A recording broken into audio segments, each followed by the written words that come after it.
Hello and welcome to ACG Newsline. This is Kalyani, and today we'll be discussing the current protests in the US and the need for gun control measures in the country. And today we have Kathleen and Lavanya with us to discuss. So this Saturday we saw a massive protest in the US from Washington, which is majorly youth-led, right? And it was called the March for Our Lives, and it was after the shooting at the Marjorie Stoneman Douglas High School in Parkland. So what would you like to comment about the scale of the protest, especially since it's led by leaders like Emma Gonzalez? I mean, youth leaders are popping up, right? And what do you have to comment on this? Yeah. Okay, so see, the way I see it, the issue has been majorly youth for a while, because they're always the bigger shootings are all in schools, in theaters, in such. So if people as young as 14, 15, 16 are taking note, then adults should also be looking at such issues. So if there are children and there are the teenagers, they should be, if these guys want to go out and voice out their opinions, I think people will take note. Right. Yeah, I think we've seen marches for like quite a while actually. That happened after a lot of shootings, like Virginia Tech, which was many years ago, or Columbine, are great examples of that. But I think the interesting thing about this march, as opposed to marches that have happened in the past in relation to gun violence, is that this kind of hit a different magnitude and a different level of like kind of impact on the country. And I think that's just because the discussion was already kind of had reached its peak before Parkland took place. And Parkland took place, like, you had many shootings back to back, especially recently. And you know, the fact that on the governmental end, the legislation has been opposite of that and has been promoting guns. And so I think the march really drew out a lot of young people, and I think the biggest impact that this will have will hopefully be the next election and the midterm elections that will be happening like soon, in terms of bringing young people out to voice their opinions and to put that on paper and to vote, not only just going out there and saying stuff outside the White House or Washington or Capitol Hill, but really putting that in place. So I think it's a great move. And what was also commendable was, despite it being, it was youth led, but it also got commendable support from organizational groups led by adults too. So that was also great. Moving a little away from it, looking at the statistics, at least 31% of all mass shootings in the world happens in the US. And there are statistics to show that Americans own almost 310 million guns, which is at least 2 guns per adult, right? So what do you have to talk about? Could you comment on the gun culture in the US, if I could call it that? Yeah. So I think a lot of that rests with the Constitution. You talk to anybody, and it's one of the, in the Bill of Rights, it's a right to bear arms. People have, and that tracks a lot back to like colonial times. Exactly. So I think it's something that has made sense in the past, but no longer really makes sense unless you are a person of like, public interest or a celebrity or someone who needs that sort of protection and really could benefit from that. But I think for sure it's something that boils down to a legislative aspect, which is why it is so important for the legislation to change, first of all, because as far as I know, you don't have that sort of thing in place in India or in other nations. It's something very specific to the US. I think the other thing is it's very important for people to understand around the world, which people don't really understand, is when you have a territory of 50 states coming together, that gun culture is concentrated to certain areas in the states. Where I lived in the states, in the Midwest, gun culture is not in existence. There's really not any sort of prevalence of guns in that area, whether you're talking about families, students, kids, whatever.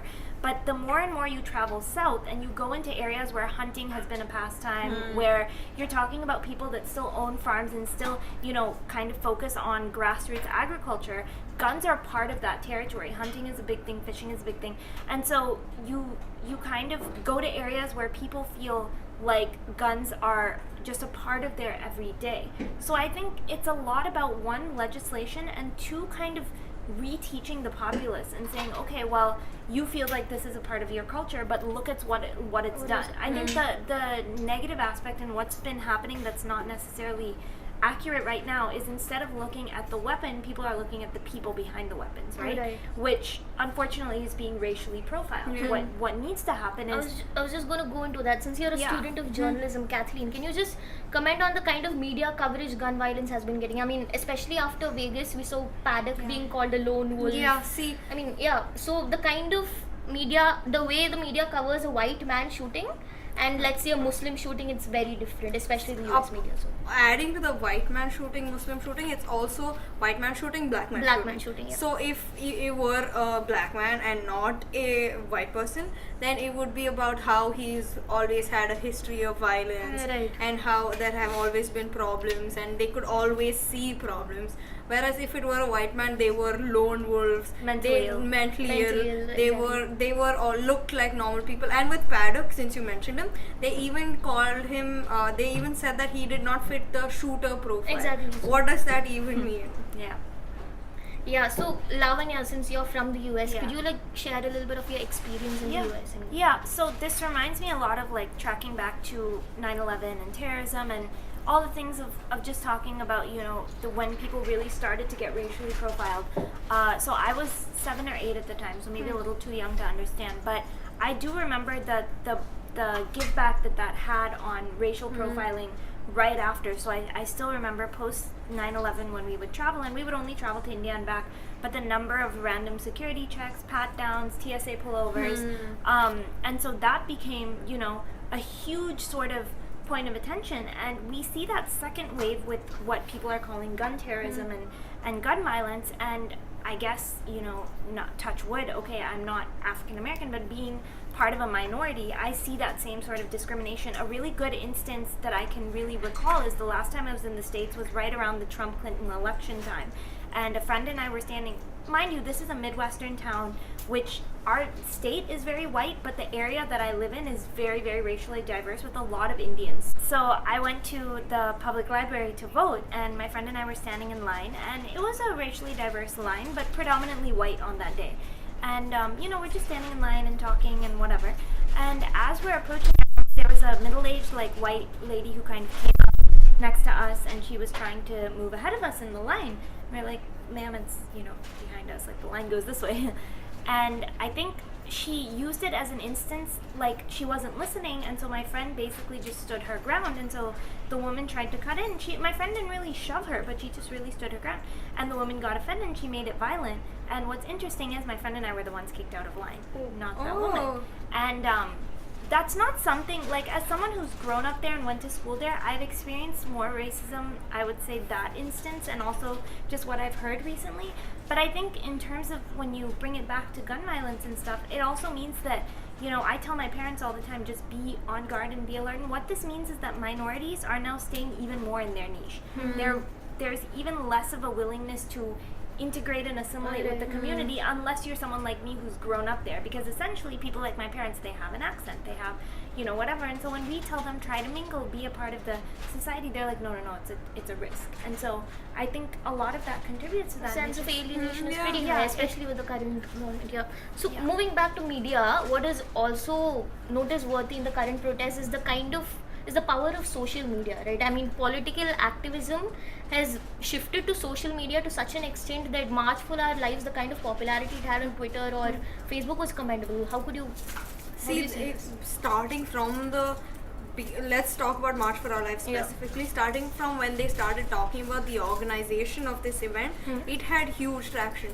All these celebrities and all these online influencers were always talking about how they needed to attend, and how if they were there, then it would be impactful. Even one person adding another person to that large crowd would be impactful. So it started from there, and going on to all the speeches that went viral of Emma Gonzalez, of all the children that had been speaking there, and all the emotion that goes with it is all total attraction to the event itself. And even all the pictures that came up from there, it's all, and must add that all these celebrities, there are quite a few of them that showed up to the Yeah. event, and the following that they have will also also add help to them, it, right? Yeah. Sure. So, I mean, it is like last week Congress passed the bill that, I mean, improved the background check on gun sales. It also removed the ban on CDC, which is great. But does this mean that only protests will now make these state institutions to act? I think protests are the best way to garner initial attention, just Yeah. because of the magnitude of the protest, Right. right? You know, when you have something that's being done in one office by 3 people, not many people pay attention. So I think definitely a protest like this has weightage and draws attention to the issue. Like I said before, I think the next step is legislation for sure. Yeah. And unfortunately, a lot of that has to do with the positioning of the government, the cabinet. We have seen, though, a lot of people in Trump's original cabinet leave in the last 2 years, and people get replaced, and there not being a lot of stability. So hopefully what this means is that one voice of someone who thinks, that the Trump policy of guns and the fact that there needs to be more regulation and control is a good thing will come in and put that seed of thought. And so hopefully that's kind of gets the ball rolling over the next 2 years, and then I think the next election will really be the telling tale. But I think the protests are like what stimulates everything. Thank you so much, Kathleen. Thank you, Lavanya. Thank you. So it is great that this protest has finally initiated some kind of discourse, a great discourse on gun control. But we'll have to see how much this persists and how much it will continue. This discourse has to continue with the same kind of power it started off with. This is Kalyani signing off. Thank you.